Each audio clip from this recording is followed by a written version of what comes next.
Greetings from Seattle, Washington, in the great Pacific Northwest. I'm Jason Rigdon, and you are listening to the podcast A Mystery, the show that always leaves you with more questions than answers. The podcast where I talk with extraordinary guests about the paranormal, the strange, and the unknown. Up first in this episode, we have Jenn Daleprane. They are going to talk to us about astrology and the stock market.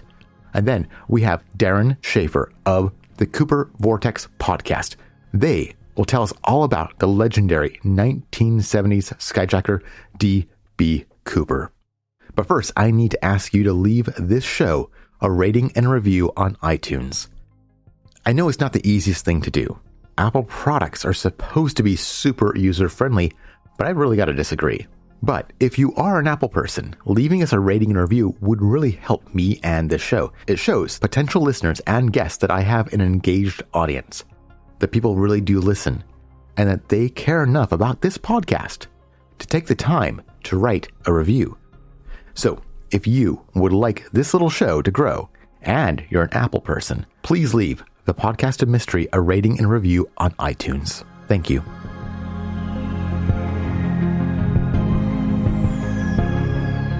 My name is Jenn Daleprane, and I essentially trade based on moon movements and moon phases. And I also offer essentially a trading calendar, a monthly trading calendar based on astrology with more of the focus on the moon and not so much the sun. When you look at a lot of Western astrologers, they focus a lot on the sun, but for the markets, I think that it's really important I focus on the moon because the moon is essentially our emotions. And it's kind of like this underlying thing that drives a lot of markets, because emotion essentially drives markets, whether people want to admit it or not. But it really has a lot of power over our emotions. And the moon being closer to the earth than the sun tends to have more of an impact, directly on our emotions. And so I like to focus not so much on like typical Western astrology, like sun and stuff like that, but the moon and how the moon is interacting with the planets to sort of see, like, in general, what could happen during during the day or during the week for trading. And if people, while they're listening to us, if they want to learn more about you, where should they go? Well, I'm actually I'm in the process of changing my domain right now. So I have like a domain at Manifest School, and because on Instagram, I'm Manifest School, and I focus a lot on teaching people how to trade. But I'm actually changing that domain right now. I'm going to change it to lunaastrotrading.com. And I'm actually working on that today. So yeah, essentially, like, I offer a calendar, and I try to post updates, from time to time on Twitter, but the calendar is just more detailed because I have more space, to get more into details. And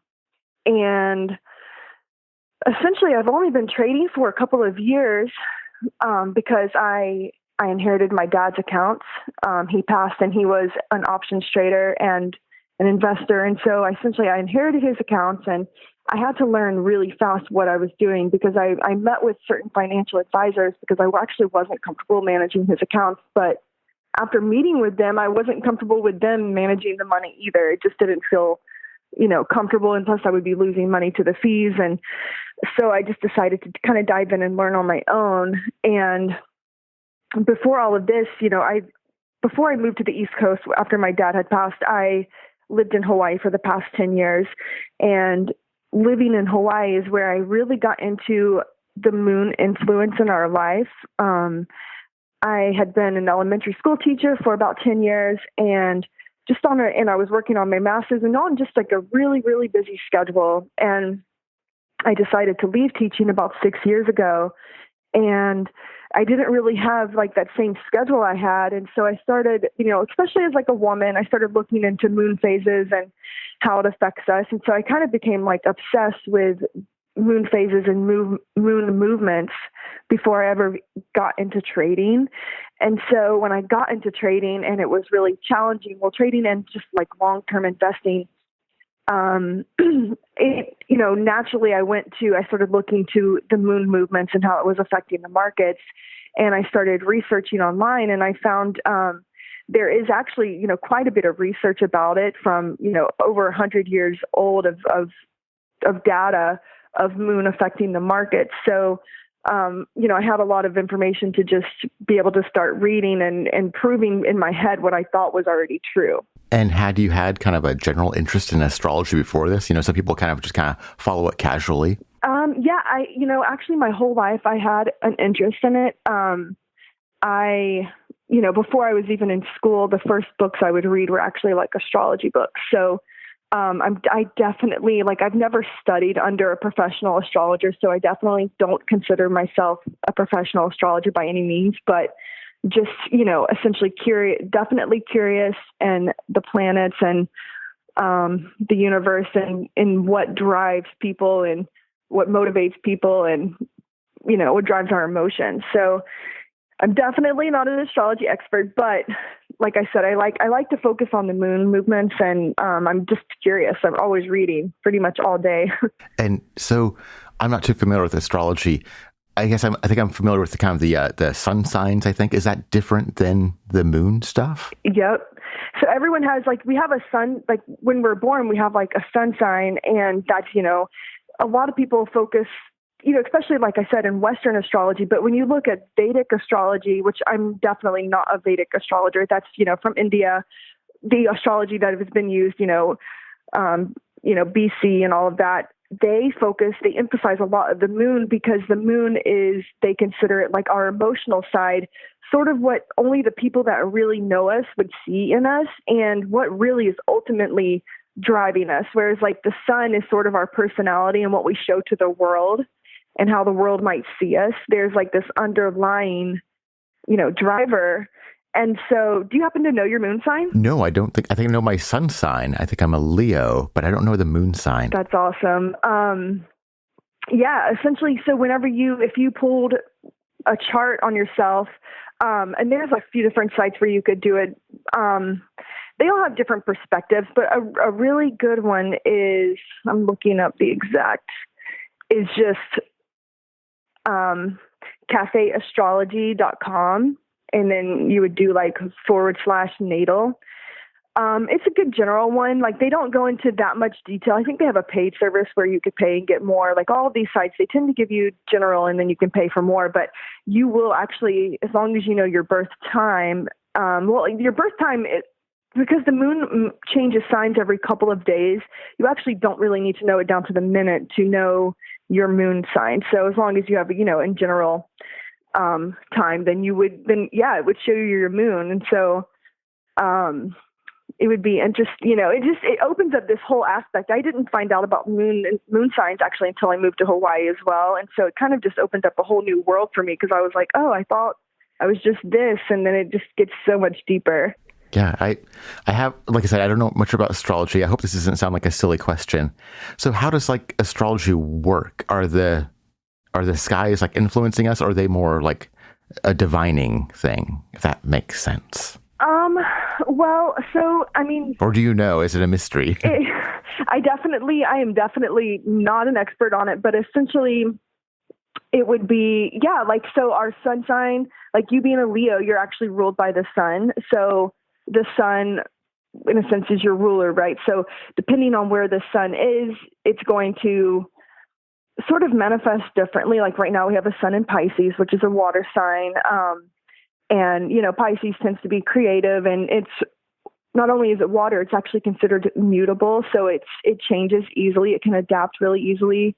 And so you're going to feel a different energy in a Pisces sun than you would in a Leo sun, whereas Leo is actually a fixed sign. And it, so if the sun is in Leo, if it's around your birthday time, the energy manifests completely different, even as I see it through the markets as well. For example, did you hear about all the GameStop stuff? And yes, yeah. Yeah, so that all happened on a Leo full moon. And a lot of times so full moon and new moons are major periods in the markets. And And so when I know where, like what sign the moon is going to be in, I pretty much can expect the energy. And I definitely expected markets to rise on, with the Leo full moon, because being a fire sign, it tends to bring the markets up. And I have, since I thought I was going to be able to, see you via Zoom, I actually have diagrams of this that I can send you so you can sort of look at what I'm saying. But, I just tracked, for example, market all-time highs just for the past 4 years. And let me count 1, 2, 3. So 4 of those were actually under a Leo full moon. One of those was under a Sagittarius full moon, which is also a fire sign. And then there's some more in there too. There's like some Libra and Taurus and Capricorn. But I could send you the picture so you can see what I'm talking about. So I knew that time, is just a great time. It's one of my favorite times trading, full moon and new moon, because of the energy and the amount of volume. But man, that was like the craziest time in the markets I have ever seen in my life. But I thought that was really cool. So yeah, you definitely see different energies manifest, but like right now we have the sun in Pisces. And so you're going to have a more up and down and a mutable and adaptable energy, and just not as intense. So it seems like you've always been kind of interested in astrology, and then you're trading these options. At what point did you kind of merge these two worlds? Pretty shortly. So I started in 2019, and soon after I got into it, trading in 2019 was pretty simple because everything was like always going up. And then I was just like, I really want to, see the underlying workings of this. So I pretty much took the information that I already believed about sun signs and moon signs that you can pretty much find anywhere, and just sort of overlaid that in the market and started creating a moon calendar so things could be, just more predictable for me. And then, so I've been tracking it for almost 2 years, and everything pretty much aligns, to the T. Like, for example, last year on March 9th, when we had, the market shut down essentially 3 times that day, the whole entire market, because it was collapsing. And I knew ahead of time because that was actually a Virgo full moon, and Virgo is a sign that is very practical and very purifying. And it's actually a snow moon. And so I really expected the market to kind of collapse that day. And so I was telling my husband, like, so the day, the Friday before was actually a Leo moon, because Leo comes right before Virgo. And the market was pretty hot. It was going off. And I was just like, it sounds crazy because you can't really see it right now, but that market is going to collapse on Monday. And so, when you trade options, you can buy a put option, which kind of makes you can get paid out as the market is dropping. So I probably invested about 2,000 in different put options just to be prepared, just in case there was a dip. Like, I actually felt really crazy kind of doing it because the market was doing so well that day. And, so I didn't want to go like all in with all my money. So it was a very small portion, but so I invested about 2,000 in different puts on tech stocks like Tesla and Apple and Microsoft.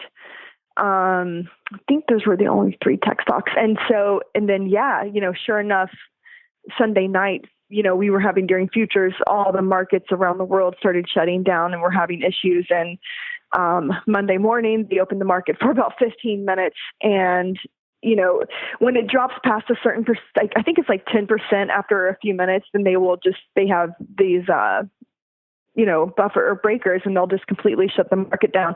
So those puts were just going up in value so much. I probably like 3 or 4 times my investment just in a few minutes. I mean, I was nervous. I kind of, I was pretty much like kind of sweating. Like, what do I do? Do I sell them? Do I hold them? But, I sold a bunch of them, before the first shutdown. When it came back on, the market had kind of calmed down, and then I just continued to sell the rest. But it really is, it's crazy how predictable it can make trading, and just to give certain confidence. And so I track, I follow Bitcoin a lot, and it just gives me so much confidence in the direction. I'm not like, there are definitely times, like, especially my own bias can come in and influence me. And so there are definitely times I'm wrong, but I feel like if I just focus on where the moon is and what planets it's interacting with. And another thing with astrology is there's different houses. And so there's like 12 houses. And so I like to look at which house the moon is in, because each house is sort of like the stage on how things will be played out. So like our sun signs are kind of like our character. And then the house that it's taking place is sort of like how it's going to be manifested, sort of like a stage in a sense. And so how do other traders kind of see you and this kind of stuff? Well, it's funny because so in my Discord group with the crypto guys, they like totally trust me and buy into it now. Like, I mean, it took a few months of me like talking to them, and in the beginning I felt like they were skeptical, especially just being guys. I feel like if you were to talk to especially older investors, they would be like, you're crazy. But like I said, you can find research even from Emory University, from Michigan University, where people have really looked into this and they'll present the data.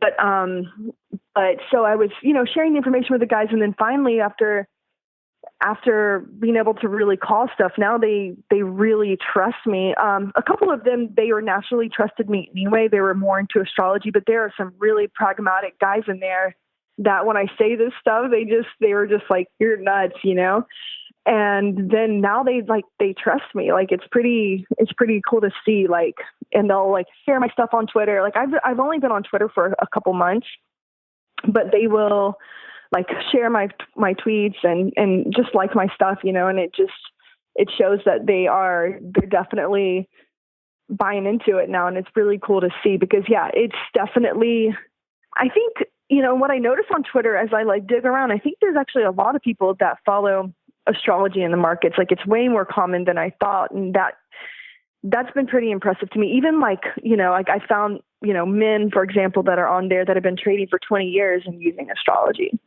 So that's been like reassuring, because sometimes I feel like I'm like, am I just making this all up in my mind? You know what I'm saying? But so it's cool when you see stuff like that. It's kind of reassuring that when you see other people following that as well. And I don't really there's this one trader that he was from the 1800s, and his name was Gann, and he used astrology and the moon a lot. And you can use certain tools when you're charting something called like a Gann fan and stuff like that, that is based on his philosophy.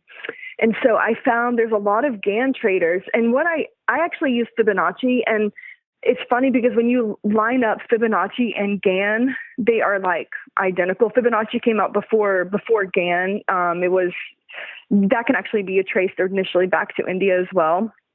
So over 2,000 years ago, just the basic mathematics of creation and death, like how things are born, like just the golden ratio. So Gann is actually very aligned with Fibonacci. Like I can use a Fibonacci fan, and then I'll put a Gann fan on top, and they're almost identical. So I just use Fibonacci, but it's kind of cool to see that, there's a man that, had a lot of influence, and he used the same concepts in the markets and has influenced a lot of people. And it really, Gann, it's way more complex than what I use with Fibonacci. So I've tried to look into it, but it's kind of overwhelming. So I just stick with Fibonacci. But yeah, I mean, it tends to show you pretty accurate things about what's going to happen. And it's just nice to be able to predict, if you're investing your money, it's nice to kind of have an idea about where direction things can go. And how do other astrologers see what you're doing? Do they approve of the stock market or just investing in general? Maybe that's a bad question about investing in general, but I mean, of using this kind of knowledge for maybe personal gain. I don't know what the rules are. I'm not really sure. I know that on Instagram, like probably the people that follow me are more like spiritual type, more actually people that are probably not necessarily even into financial gain or markets or anything like that. And so I was kind of weary to kind of share this stuff, because I'm like, maybe these people think like, if you're into markets or trading, you're greedy or you're a certain kind of person. But I started sharing it, and I feel like more and more are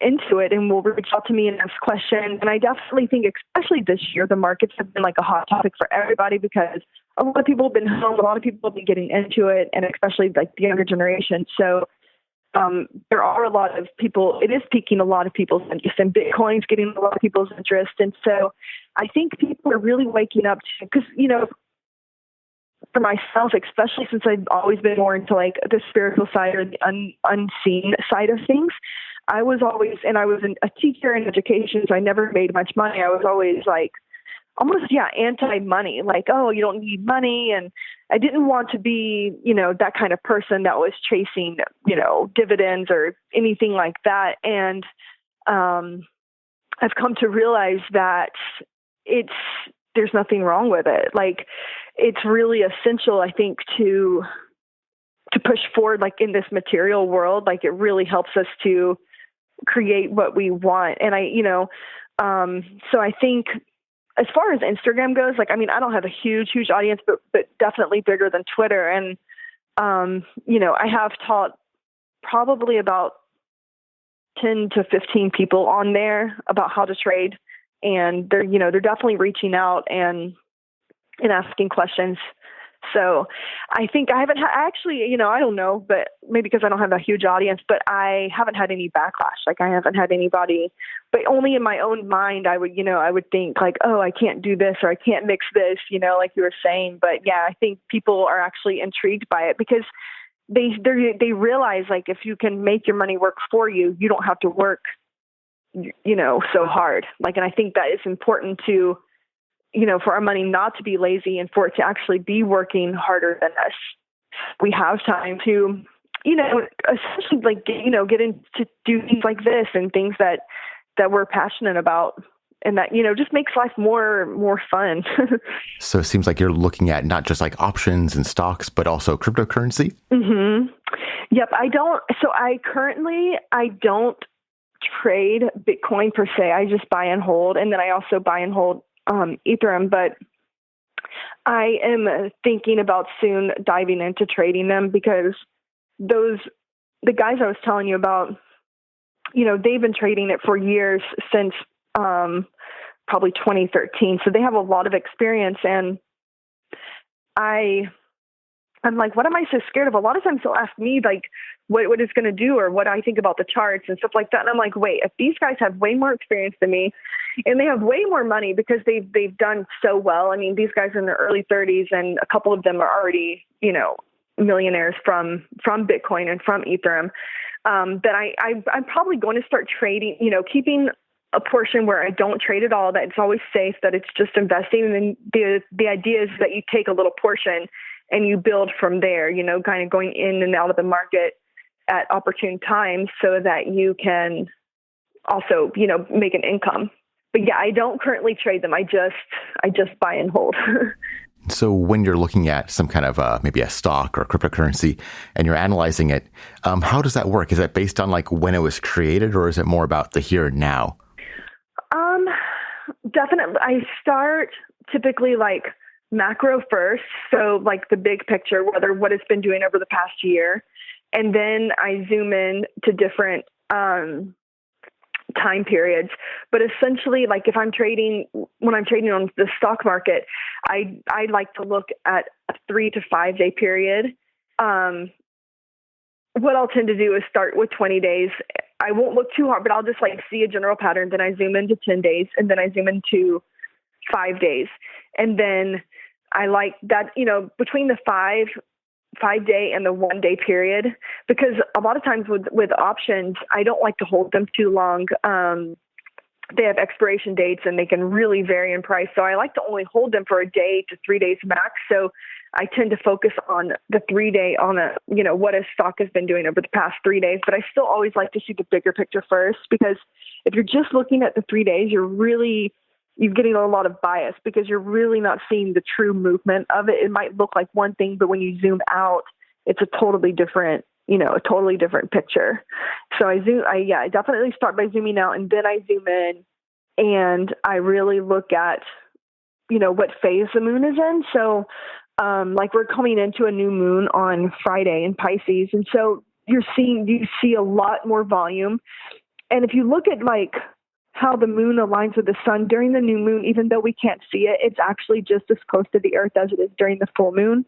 And then it's also, so it's essentially like you have the sun, and then you have the moon, and then you have the earth. And so it's almost like you have double power of like the moon and the sun working together during the new moon period. And you see, a lot of volume, because like I said, even though you can't see the new moon during the new moon phase, because where it is in position to the sun, it's close to the earth. So when it rotates around the earth, instead of like a circle, like a lot of the pictures we see, it's more of an oval, and it's close at some periods, and then it starts moving away. And then when it gets back to the full moon, it's also close to the earth, and it starts moving away. And then we have like first quarter and last quarter, phases as well. And so it's interesting I'm going to send you this picture as well, but the picture that I have, it actually shows when we've had market crashes, and those tend to be, new moons, full moons, last quarter moons, or, actually there's none on the first quarter, but essentially you have a lot of crashes on the new and the full, and then the last quarter especially. And I think a lot of it has to do with its proximity, because when it's in there's other waning phases that are not just the new, the first, the full, and the last, but it's further away from the earth. And so it almost has less influence over us. And so, I really look at the phase that it's in and the sign. So for example, like since we're going into a Pisces new moon, I am expecting, and then just looking at where the planets are in general right now, like I do expect Bitcoin to keep going up this week. And then all tech stocks have been doing quite well. But, when you look at the end of this month, we have a Virgo last quarter moon. And I'm actually thinking that's on the 26th, so 3/26, that Friday. And I'm thinking that's going to be a really harsh day, at least for the stock market. And, Bitcoin has been running a little bit with the stock market. So like if the stock market drops, you'll probably see Bitcoin respond as well. Because Virgo moons are really practical, and the markets are really high right now. And so I am kind of expecting that to be a day where we could see dips. And then if you look on the practical side, like the outside surface of things that markets might look at, that's the last day of the month for options closing, and that just tends to be a volatile day anyway. And so whereas some people won't say, oh, it's because it's the Virgo last quarter moon, they'll say, oh, well, this is the last day where options are expiring for the day. You have a lot of volatility, a lot of trading going on during that day anyway. And then you also so the Fed has been investing a lot in our markets. They've been buying a lot of bonds. They've been buying a lot of ETFs, and, really propping up the market to keep it going. They call it to prevent any unusual market activity. And they are stopping a lot of their programs as well at the end of this month. And so, and a lot of investors know that the Fed will be taking a step back. They're not stepping out completely, supposedly not until September, but we'll see. Because a market that's running based on Fed, like boosting it up, I'm not really sure how it's going to react when it goes away. But so I think that, some investors realize how some of their buying programs will be ending. And so emotions will already be high because of that. And then so we have like the last quarter Virgo moon, and it's actually in the 12th house, and the 12th house in astrology can represent loss. The houses represent multiple things, but the thing with the 12th house tends to be loss. And so all of that just sort of has like my antennas up, and I'm going to, be prepared and not be all invested, or I might, have put options on a few different technology stocks to just sort of be prepared in case anything happens. And looking kind of in the long term, are there any events you see coming that kind of worry you about the market? Definitely when you get into, I guess the start of the fourth quarter, August, September, October, those tend to be the months when you have crashes anyway. They tend to be around that time. And so, so it's also, it's funny because it tends to be aligned with certain sun signs as well. Like that is Virgo season, and that is Scorpio season. And so, and I'm also, there's different moon phases around that time that that I think we can start seeing like a little bit of a downfall around August, and then we'll see in September, and then possibly more in October. But I'm all, anything, I think also being the fall, you might see maybe like an increase of infections or something like that. And anything could happen, I think, during that time. But yeah, definitely those months are definitely periods that I think we will start to see I think we'll start to see, because markets have been really, really high. At some point, a correction is necessary and healthy. And then on top of that, if you look at the main, like big stocks like the S&P 500 in general, if you look at a chart of that in the past year, there's a lot of gaps in that chart. And when things tend to move up really fast, there's gaps in the chart. And the saying kind of goes that gaps always fill. And so you can see gaps in the SPY, which is the S&P 500 ETF, or the QQQ, which is our technology ETF. You can see gaps in the chart. And when there's gaps in the chart, it's like you can essentially guarantee that they're going to fill. There's like a saying by Aristotle that says the universe abhors a void. And that's sort of the concept that traders, like gap traders, would follow. I've never seen a time where gaps don't fill. So it might take a few months or it might take a year, but those gaps do fill in the charts. And so there's also gaps that align, that gives confirmation that they're going to retrace at some point. And then, in September, supposedly the Fed is going to completely stop all of their buying. So I can see how that would cause, people to be more cautious, knowing that there's not, Federal Reserve money just propping up the market so much. So it's a lot of, I think during those times, long term, I think that's the time period that I have my eye on the most. So for my listeners and for people like me that maybe don't know really anything about astrology, do you have any suggestions about where should we start to kind of learn more, like books or documentaries? Well, I sort of I don't really focus on one source, but I think one of the best sources to learn your moon sign, and then another important part of your chart would be your ascendant, which is like, in a sense, astrology looks at it as like where you're going and how people also might see you, would be just the cafeastrology.com. And then you can click, they'll do a free natal chart, and it's pretty detailed.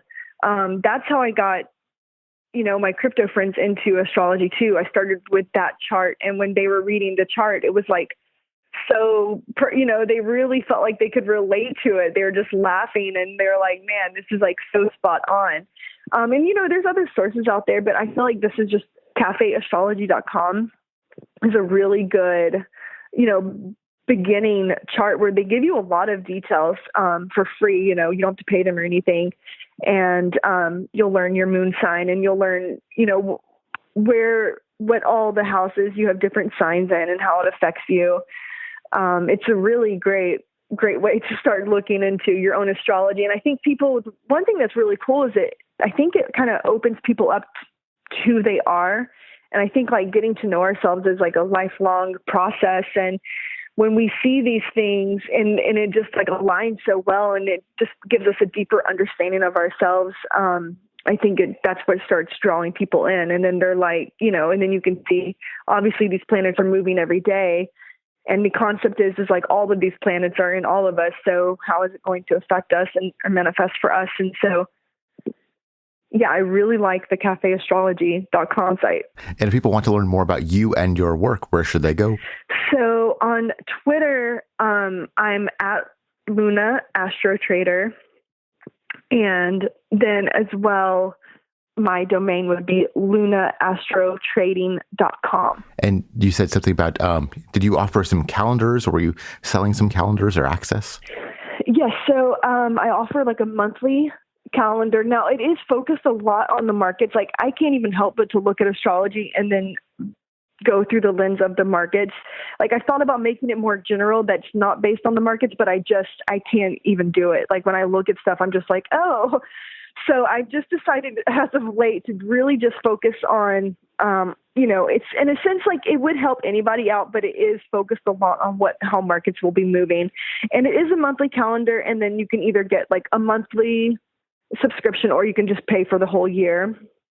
And I'll actually send you the monthly calendar that I have right now for March, just so you can take a look at it yourself, and see.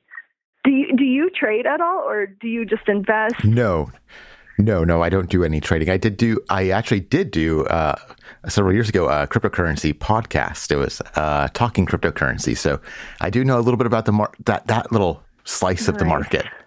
Yeah, it's nice because especially when you look at Bitcoin, like even though I'm saying like I think there will be a pullback at the end of this month, like it could be a great time.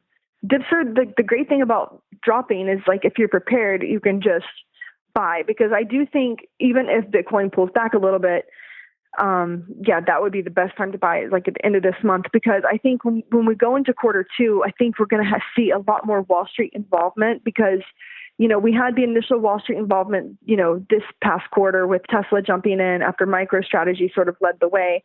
Have you ever heard any podcast or information with Michael Saylor, who's the CEO of MicroStrategy? Have you heard any of his stuff?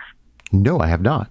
Okay, I'm going to send it to you because he perfectly talks and explains Bitcoin so well, because I, even 6 months ago was a Bitcoin skeptic. I bought some just because I inherited the money from my dad. And, I thought of it in a sense as an alternative investment, but I was still quite skeptical until I was really involved with these crypto guys. And I know them because I used to work with one of their wives with teaching. And because I trade options, they were like, we want you in the group because you have like a different perspective. And that's how I sort of got involved with them. But they really just being around them. I mean, they were sharing so much awesome information that it really just made me buy into it. And so, especially I think when you see listen to Michael Saylor talk about it, he really talks about macroeconomics and Bitcoin in such a way that is just really practical, and he'll just have you buying in. I mean, at least for me anyway. And like long term, I think when quarter two comes, we're going to see. So he held a conference a few weeks ago where he had over 1,000 Wall Street CEOs there to listen to him speak about why they should invest in Bitcoin for their company. So I think quarter two, we're going to see a lot more. He has over $1 billion in Bitcoin for his company's treasury, and his company's stock before he bought Bitcoin was at 125, and now his company stock stays between 700 to 1,000 because it really trades with Bitcoin. Now, a lot of Wall Street sort of think of investing in his company, MicroStrategy, as like investing in Bitcoin. So, I mean, it just jumps so much. And so, yeah, he had over 1,000 CEOs there listening to him. And, one of the Tesla treasury people were there at the event. And then sure enough, a couple weeks later, you have him announcing that he put, $1 billion of Tesla's treasury into Bitcoin. And so when you look at these large companies like Apple, like if they were to put in if they were to buy $1 billion of Bitcoin, it would actually only be like 1% of their treasury, because they bring in about 20 billion a month. And so 1 billion is really not even considered that much more of a risk. But Michael Saylor really talks about it as being like a hedge against inflation. And, we've really seen inflation especially the past couple months, just in gas and food.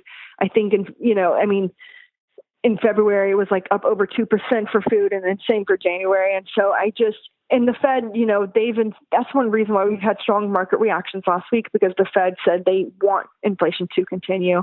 And I mean, we could go deep into the economics of it, but, the Fed, inflation is really good for them because, more dollars end up back at the banks, but it's really not good for the average, person like us.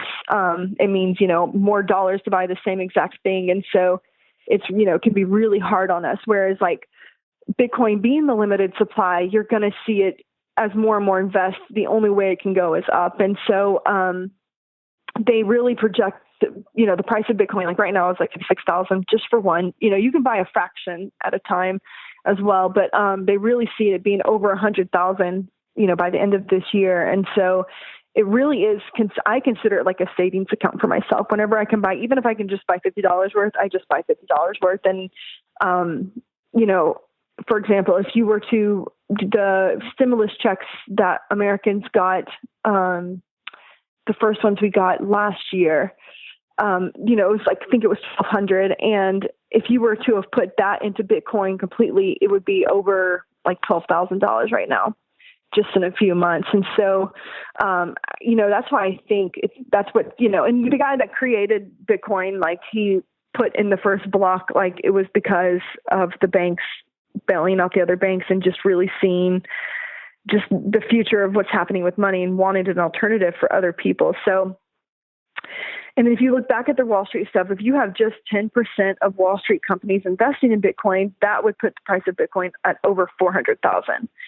So it's definitely something where if you can use it as a savings account, you're going to see your money going up.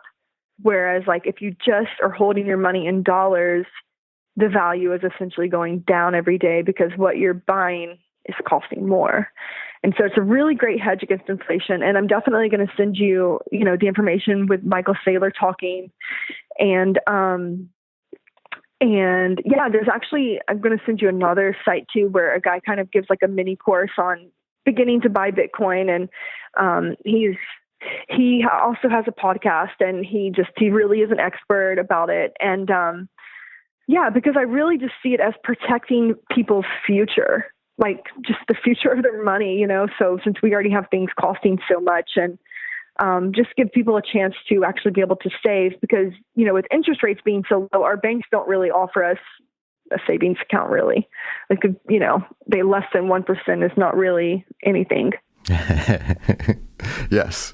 So once again, if people want to learn more about you, where should they go? Right now, the best thing I think is Twitter at Luna Astro Trading. And then as well, my new domain is going to be lunaastrotrading.com. And the next couple of days, all of that should be live. I'm switching over from Manifest School to the Luna Astro Trading. Hopefully, that's the best place. All right. Well, thank you so much for your time today and for sharing all this information with us. I really appreciate it. Thank you so much.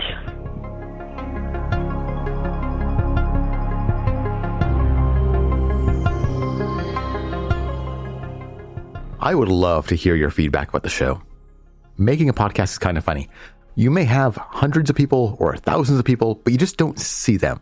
You know they are there. You see the numbers, but it all feels so surreal. Also, you don't get to see the reactions of the listeners. So I'd love to hear what you think about the podcast of mystery. Do you like it? Do you hate it? Is there something that I should be doing to improve the show? I'm open to any praise or criticism. Send me your feedback at podofmystery@gmail.com. This is also the email address to suggest a guest or to request to become a guest on the show. So once again, that email address is podofmystery@gmail.com. Send me an email, tell me what you think, and let me know there are real humans listening.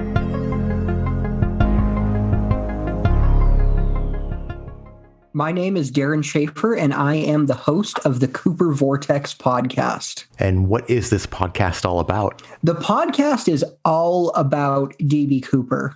So probably 5 or 6 years ago now, I started to get into DB Cooper real hardcore. I grew up in Woodland, Washington. So in the drop zone for DB Cooper there, and always had a passing interest in it because it was a local story.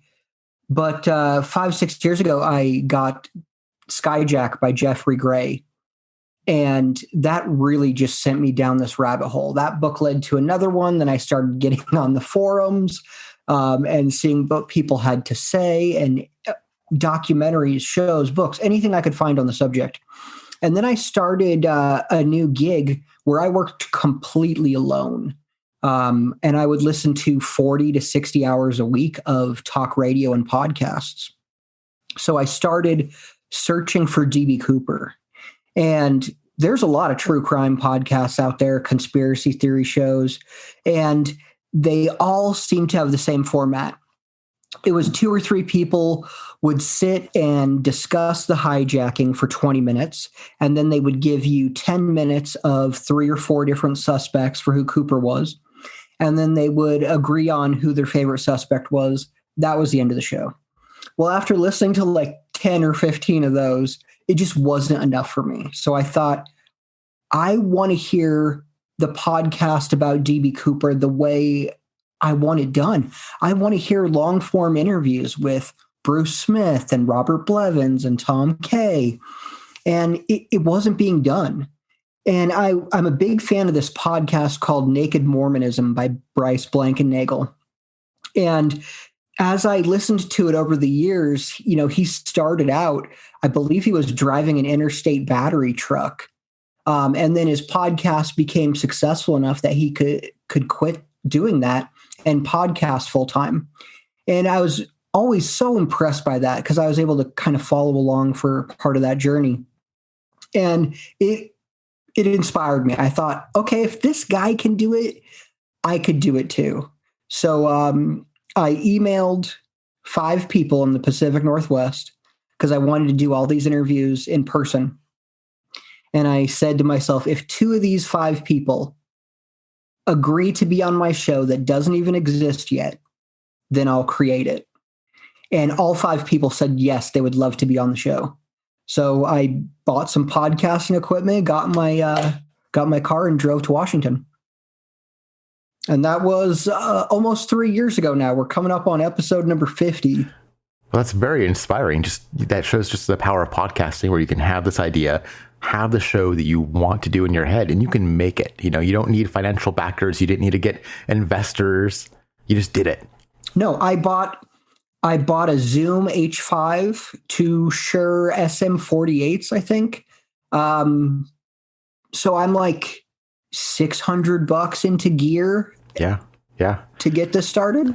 So let's back up a minute, and this may be impossible for you to do because this is something you're very into, but could you briefly share with the listeners the story of DB Cooper? Of course. So November 24th, 1971, a middle-aged dude wearing an overcoat or trench coat and a business suit walks into the Portland International Airport. He buys a one-way ticket to Seattle. He pays with cash. The price of the ticket with tax is $20. He's one of the last to board the plane. He sits in the back of the plane. And right as the plane is taking off, he hands a note to the stewardess. He has a bomb in his briefcase, and he would like $200,000 and 4 parachutes ready before they land in Seattle. They gather all that stuff up for him. They land in Seattle. He gets his money and his parachutes. He lets the passengers off the plane. And then he has some very specific flight instructions for the crew. He wants the plane to be flown at 10,000 feet, to stay under 200 miles an hour, the flaps set to 15 degrees, and the cabin will remain unpressurized. And lastly, he wants to take off with the rear stairs down. And the plane he hijacked was a Boeing 727 that had aft stairs. You don't see them anymore, but they were used back in the day. If the plane flew into a small airport, they didn't have ramp trucks or gates. They could just lower those rear stairs and you could board or deplane that way. So the pilots weren't sure if the plane could even fly with the rear stairs down, let alone take off. So they call the air traffic controller, hey, the hijacker wants us to take off with the stairs down. Can the plane even fly in that configuration? They had no idea. So they call Boeing, and Boeing says, yes, actually, the plane can fly with the stairs down. We've done some testing with that. It should be no problem. So he knew more about the plane than the pilots or anyone else at the airport did at the time. So he wants to fly to Mexico City. The pilots say that under the conditions he's requested, they won't have enough fuel. They talk about making a refueling stop. Reno is agreed upon. The plane takes off about 7:50 from Seattle, 7:50 p.m. And then somewhere between 8:11 and 8:13, there's a pressure bump felt in the cabin. It's believed where Cooper's jumped. The plane lands in Reno shortly after that with the rear stairs down, and Cooper is not on the plane. He is never seen or heard from again. So one question I have just right off the bat from actually a listener, Bay asked, how common were these types of ransom skyjackings back then? Do you have any idea? That's an interesting question. Skyjacking's very common. For ransom, totally uncommon. I believe the first one that was for ransom essentially was Paul Sini, who that one just became a disaster. It was probably 6 months before DB Cooper. The stewardess brilliantly dumps a couple Valium into his drink. And so he starts to get like sloppy and slurs his words. And it goes from he wants like $500,000 to I would like 3 cheeseburgers, a rental car, and a Head Start. I mean, that's really how the negotiations went after she drugged him. Wow. And this was 1971, so it was quite a different time, too. So, I mean, maybe you could make your getaway. I don't know if you could nowadays, I mean, with tracking and everything. Oh, I think it'd be beyond impossible today. But to answer the previous question, there was a lot of skyjacking going on at the time for political reasons. Take me to Cuba. I don't want to be in the U.S. anymore. That kind of stuff. More hippie movement, counterculture. And it wasn't really looked down upon by the pilots or the airlines. They'd fly to Cuba and the pilots would buy a bunch of cigars and stay a night in the hotel there and have a good time and come back home. And the U.S. would give Cuba X amount of money every time that happened. It's an interesting story. I'd recommend, I had Brendan Kerner, I hope I'm saying his last name right, on my show. And he wrote a book called The Skies Belong to Us. I think the subtitle's like Love and Terror in the Golden Age of Skyjacking. Really good book. And it tells you all about airline security and attitude and policy at that time versus today. Back then, you could actually, for shorter flights, walk straight into the airplane. And after the plane took off, then the stewardess would come to you for your ticket. If you did not have one, you could buy it in the air. I mean, that's the kind of security difference we're talking about. Wow, that's like almost unimaginable. I'm really shocked. The pilots, they weren't frightened, or this wasn't like a terrifying experience for them. It's tough to answer that one, but I think because most of them had been mostly peaceful and they only wanted to go to Cuba. And if you're flying a plane from Houston to Miami, does it really matter if you land in Miami or Cuba? You're still doing the same thing as a pilot. So I think the attitude was soft toward it in the beginning, but when it changed with Cooper and the hijackings started to turn violent and for ransom, that's when the attitude really changed. Now, did they ever discover kind of any evidence of Cooper's survival? That's true. The only thing that has been found since then is he left a black clip-on tie on the plane. And in 1980, an 8-year-old boy playing on the beach with his family brushed aside some sand and found 3 bundles of money, approximately $5,800, that was from the Cooper hijacking. And that's the only money that's ever been recovered. He got $200,000 in 20s, 10,000 $20 bills. That money would have been sitting there or maybe not sitting there, but was waiting for quite a long time, right? Yeah. Also, where the money was found, it's approximately 15 to 20 miles west of the flight path when the winds would have been blowing east. And there's no good way to figure out how the money got there. It's baffling. I've heard wild explanations from a dog picked it up from somewhere else and carried it in its mouth and brought it there, to somebody threw a sack out over the bridge because of the statute of limitations, or it went through a dredge somehow. There really is no good explanation for how the money got there. It's another part of this Cooper case where it seems like that should lead us somewhere, but it only leads to more questions. So for you personally, you've made a whole show about this, and also just in general, the culture is kind of, well, maybe not fixated, but the interest in DB Cooper has been perennial. What do you think drives that like kind of interest in this character? I think it's the fact that it's a heist. He gets his money. He does it in a bold, daring way that no one has seen before. And most importantly, no one was physically harmed. He didn't put a gun in a young girl's face. He did have the threat of the bomb, but immediately after, when they're talking to the stewardesses, they say immediately after the skyjacking that he was calm, he was polite, he was never rude. I mean, that's a direct quote from a gal who sat next to him for 5 hours. So you personally, you've studied this extensively. Do you think he survived the landing? Oh, yeah.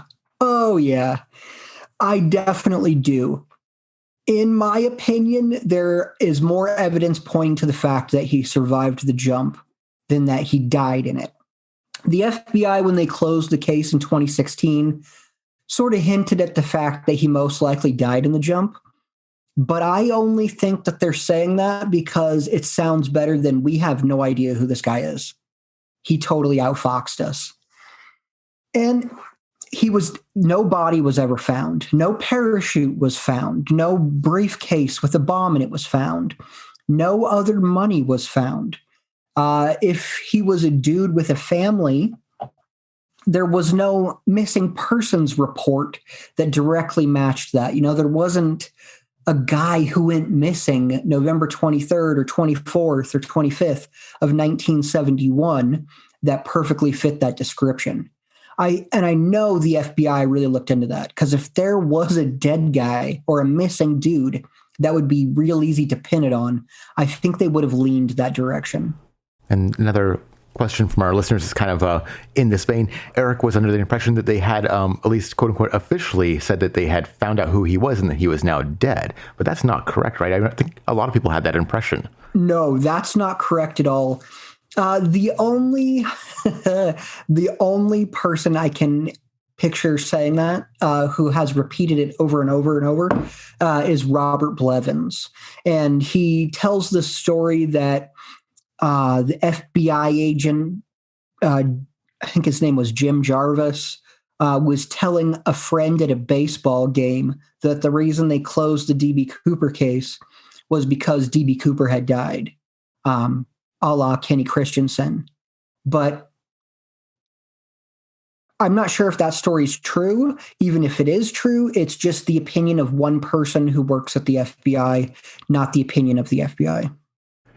It is kind of a thing that I noticed, at least on local news. I'm here in Seattle, is that it seems like every few years the news comes out with, oh, the DB Cooper case has been solved. And it never seems to actually happen. No, and it is always introduced as solved. I know exactly what you're talking about. I remember in 2011 when LD Cooper was making the rounds, and I remember hearing about that on the news. And 2014, 2015, when Rackstraw came out, the case is solved. It was Rackstraw. That happens. I mean, part of it is discoveries by people that get some attention, and part of it is trying to sell books or documentaries or things like that.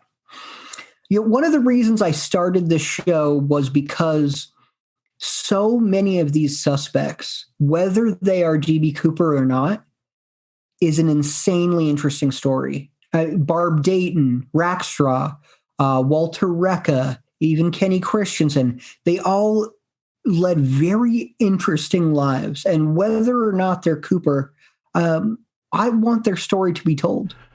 Yeah, there have been a number of people who have claimed to be DB Cooper, or I think you mentioned that people had died and their family had claimed that they were DB Cooper. Is that still happening, or are they old enough, or would DB Cooper be so old now that that really isn't happening so much anymore? It's a good question. I've heard anywhere between dozens and over 900 people have confessed to being DB Cooper. And as far as is that going to slow down? Probably. DB Cooper would most likely be over 90 years old at this point in time, possibly over 100. So It's unlikely he's still alive, especially since, in 5 hours he smoked 8 cigarettes. So if he kept up that pace, I'm not sure if he made it to the 90s. So do you have any kind of thoughts or guesses on who D.B. Cooper was? Do you have any pet theories? Thoughts or guesses on who Cooper was? Jason, I was more sure of who Cooper was when I started the show than I am right now. It's just, I really don't know. I think there are some very compelling suspects and mysterious ones, especially Wolfgang Gossett and Ted Braden. I find those two gentlemen very interesting. Braden was this career military ultra badass. He gets arrested, mysteriously let go at Fort Dix, where he had like preferential treatment while he was there. And then you have William Gossett, who was a radio show host, a priest. He performed exorcisms. He was like a ghost hunter, a survivalist, wild dude. He confessed to his sons, his wife, and weirdly to 2 separate lawyers, one of whom has since passed away. The other one blocked my phone number after I called him. Oh, so you have tried to contact some of these folks that were claiming that they were D.B. Cooper? Oh, I've tried to talk to everyone that has any connection to D.B. Cooper.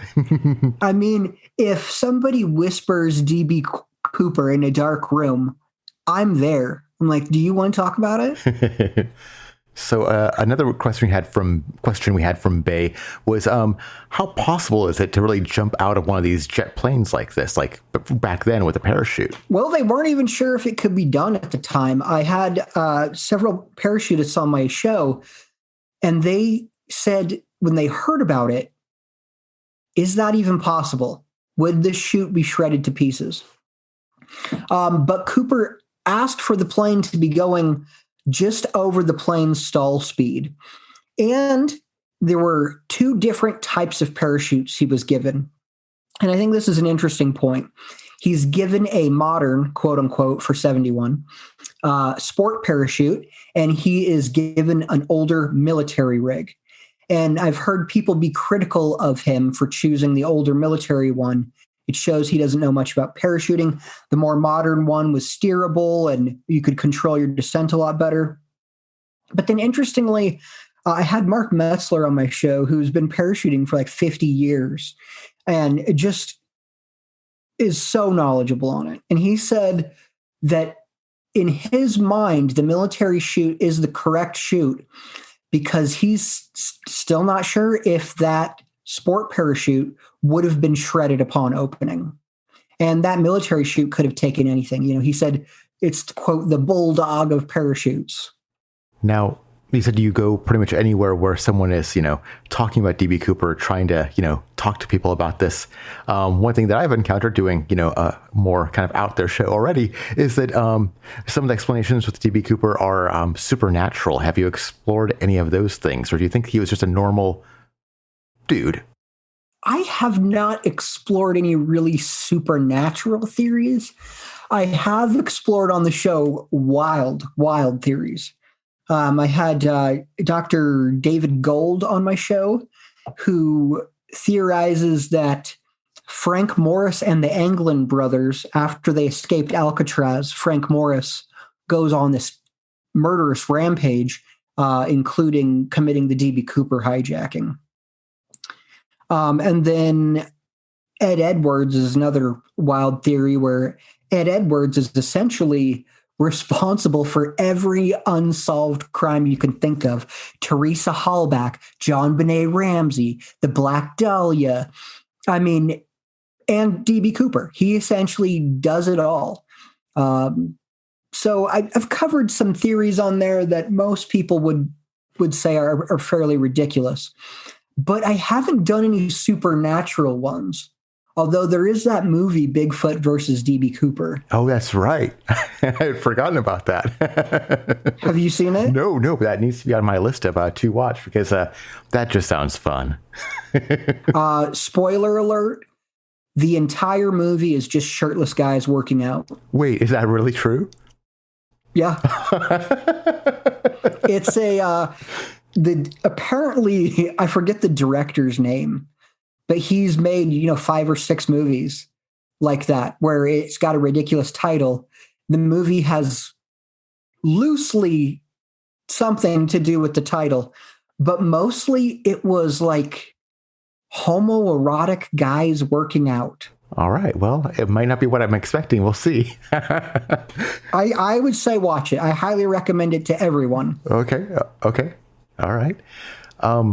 Do you think that we're ever going to actually get a definitive answer? Do you think at this point maybe it's just going to be a mystery that we just continuously kind of pull at? I have no idea. And I lose sleep over that.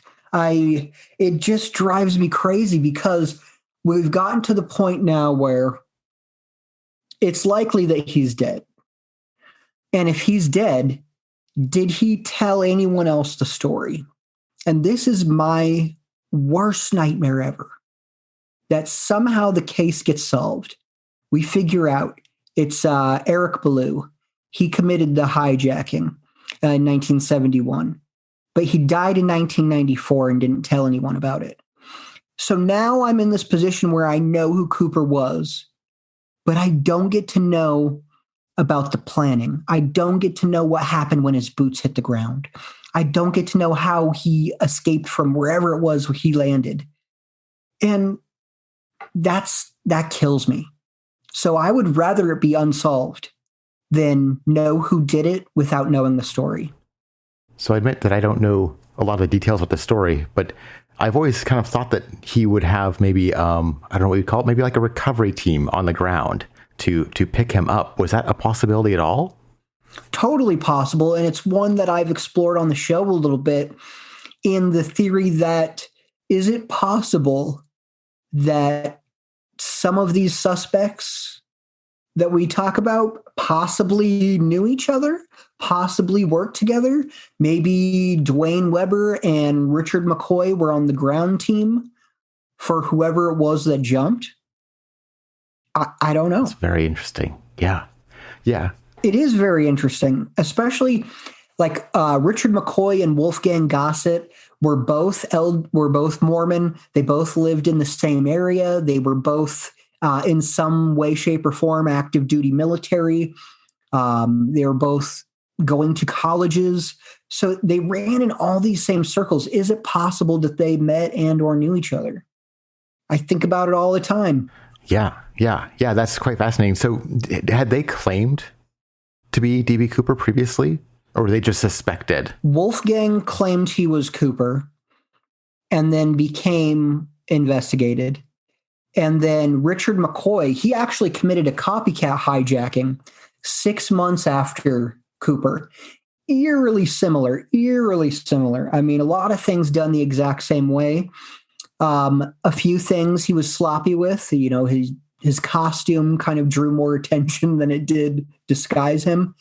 And he improved on a few things. He had very specific flight instructions, including where the plane should fly, unlike Cooper. And the most genius thing about McCoy's skyjacking is he brings his own parachute on the plane. So when he gives his ransom note, he wants $500,000 in hundreds, which weirdly is the same weight and same number of bills as 200,000 in 20s.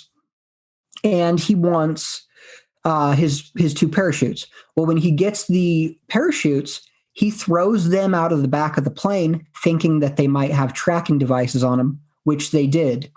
So the police immediately start going after those 2 parachutes. He's able to parachute within 3 miles of his front door, where his wife picks him up. They spend $30 of the dollars that they just got on lunch, and he puts the hijacking money in the closet. One of his buddies ratted him out a few days later, and $499,970 was in there. The only money taken out was their celebratory lunch on the way home. The problem for McCoy being Cooper is Cooper was pegged at being mid to late 40s. McCoy was 28 years old at the time. McCoy had ears that stuck out pretty prominently, and they showed McCoy's picture to the stewardesses and to the other people on the plane right after McCoy's skyjacking, and all of them said it wasn't him. McCoy also never admitted to it. No one else really did. McCoy ends up breaking out of jail once and prison once, and ends up dying in a shootout with FBI. And the FBI officer that shot him wrote a book about him, Bernie Rhodes, and he said, "When I shot Richard McCoy, I shot D.B. Cooper." And Bernie Rhodes, unfortunately, just passed away a couple weeks ago. So rest in peace, Bernie. Wow. Okay. So that's more of that kind of idea of, we're continuously hearing about the case has been solved, including by someone who, was involved in it, but no one else agrees, right, with him that he shot D.B. Cooper, or do a lot of people agree with him? Jason, I have interviewed probably 20 people that have told me they have solved the case and they would bet their life on it. Yeah, yeah. And it's wild. It's something I've learned doing this show, that it's not a lie. This person believes what they're saying. And I might think it's incorrect, but they believe it. And I've done a few of those interviews where I'm like, you really believe this? And they do. And in my show, I don't really push people. I had a guest who said that D.B. Cooper lowered himself out of the airplane using fishing line, and you landed on the mountains outside Reno that way before the plane landed. And I don't think we need to get into the physics of how that doesn't work, but I didn't push it, because my show isn't about solving the case. My show is about telling all of these stories and hearing what all these people have to say. And you, the listener, can decide who's telling the truth, who has a great idea, and who's full of shit. I love that philosophy. I wish more podcasters would be kind of in that mindset of kind of being open and willing to talk to people. One thing I'm wondering is the money. Did they were able to identify the money they found in the river? Did they have the serial numbers, or were they marked? And did that money just never appeared anywhere else? The money is another part of this case where it's like, what the hell? So Sea First Bank in Seattle, which was the bank that they got this money from, they weirdly had $250,000 in cash set aside that had already been photographed on microfilm in case there was some sort of ransom or hostage situation, which is odd in my mind. And I also, you have to wonder, did Cooper know that? Because his request was inside the $250,000.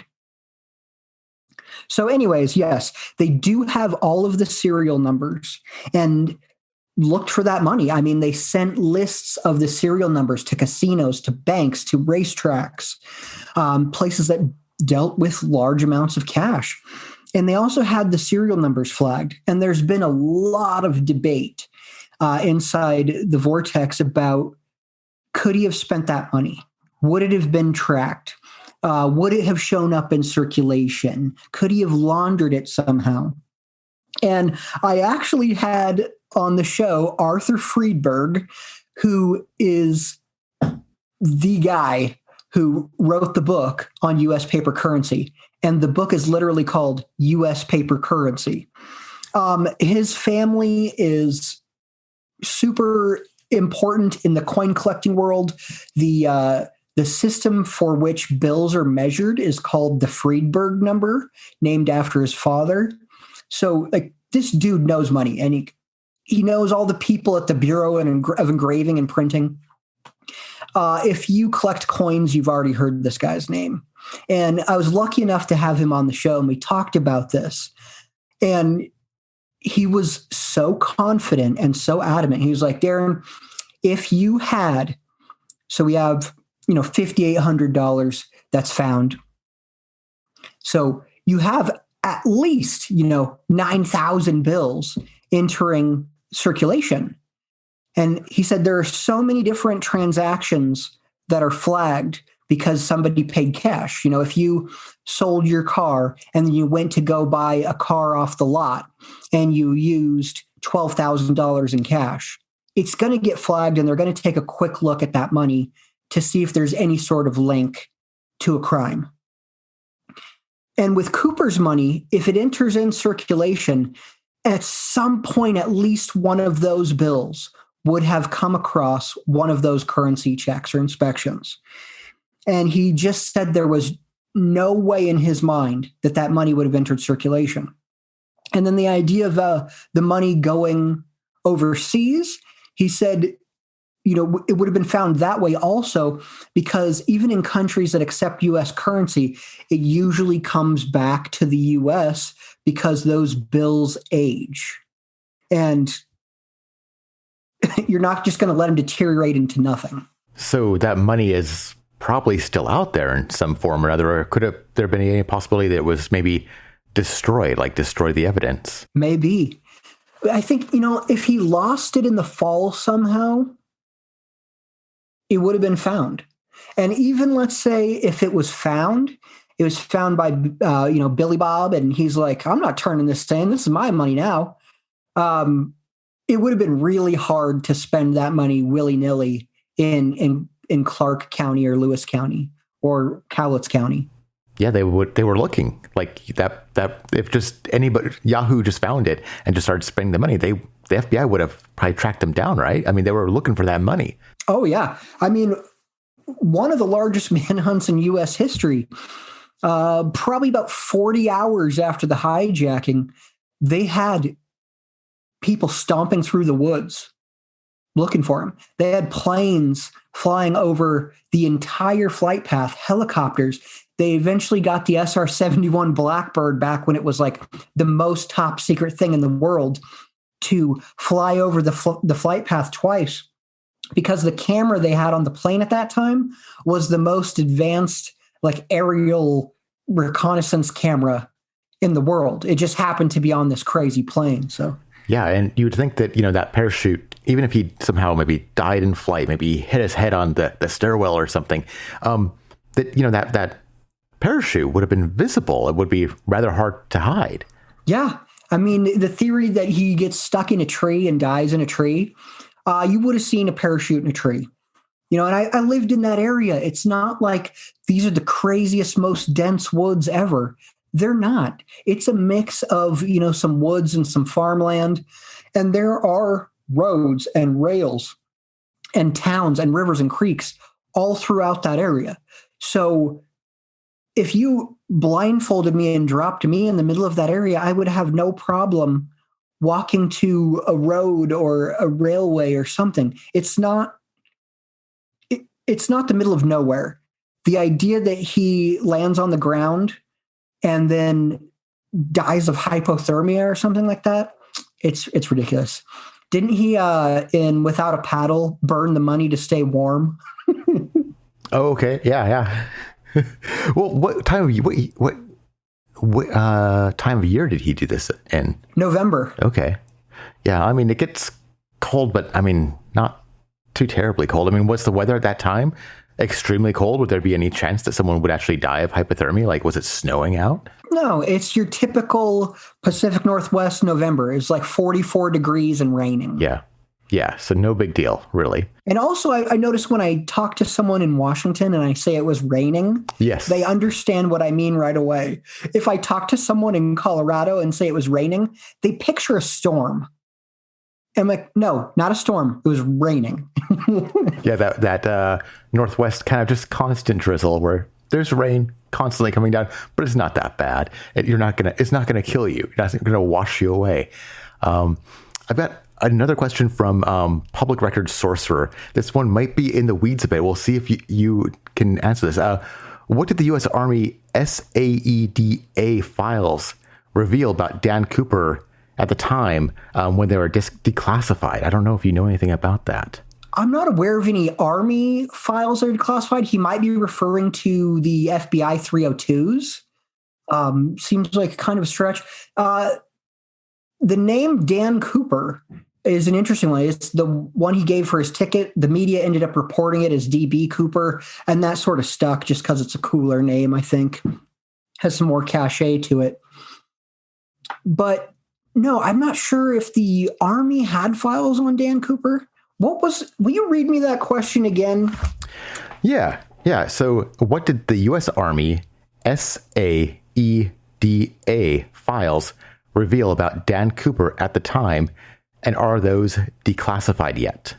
And this is a person who their whole thing is like they are an expert about public record stuff. So I think that's what the angle they're coming at is like, is there anything like FOIA related that we could get some answers from?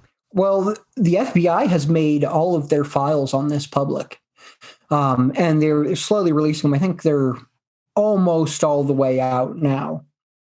But we've got everything from 1971, I think, to the mid to late 90s at this point now. Yeah, in 1971. So we are the 50th anniversary is coming up, right? The 50th anniversary is coming up, and boy, I've got some big news. This is a breaking announcement that will be made on your show, Jason, unless my next episode comes out before yours.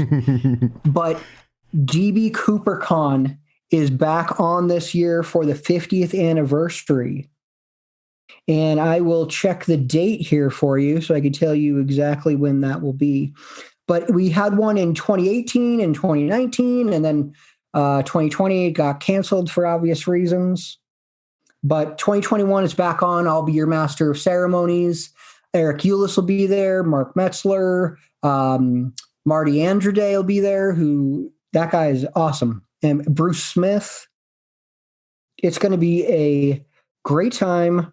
And now that I'm done stalling, I can tell you it is Friday, November 17th through Sunday, November 21st. And then I'm sure Eric will have a CooperCon 2021 website up here in the next few days. And I'll be talking about it essentially for the next 7 months. So, and where will this be happening? It'll be happening in Vancouver, Washington. Are you going to be there? Oh yeah, I mean Vancouver's a bit of a drive from Seattle, but totally doable. I'm coming from Denver, brah. Yeah, no. Goodness, that's Marty's going to be coming from Minnesota. Don't tell me about your drive from Seattle. No. I'm saying it's close. I talk to people about things, and it'll be like across the country. I'm like, I'm not going to Florida. Thank you so much for your time today. If people want to learn more about you and your show and DB Cooper, where should they go? We are the Cooper Vortex. You can find us on any podcast app, wherever you listen to your podcasts. That's where my show is.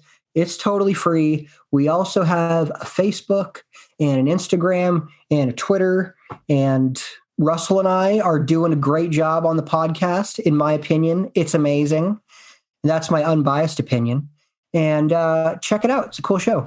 And if people want to know more about the DB Cooper convention that is happening, where should they go for that? Or is that going to be announced soon? Eric Eulis made the announcement on the DB Cooper Forum, which is the dbcooperforum.com.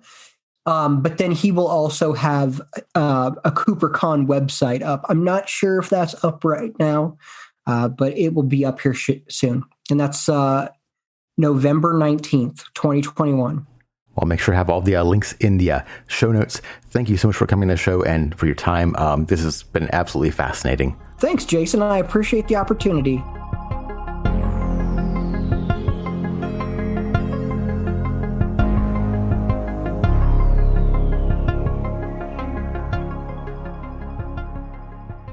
You've been listening to the Podcast of Mystery, and I have been your host, Jason Rigdon. If you want more information about this show, please visit podcastofmystery.com. I've been doing tons of interviews, and I have a nice buffer of episodes to start doing weekly episodes. Actually, I've got so many interviews that I'll be doing twice weekly episodes for about a month. From here on out, new episodes of the Podcast of Mystery will be released every Monday morning, and bonus episodes will be released on Friday mornings. So please listen next Friday morning when we talk about energy vortexes and the pseudoscience of polygraph tests. Until then, thank you so much for listening, and would you please spread the word about this show by telling a friend about the Podcast of Mystery. This audio program is copyrighted by me, Jason Rigdon, in 2021 and is freely available under the Creative Commons Attribution License.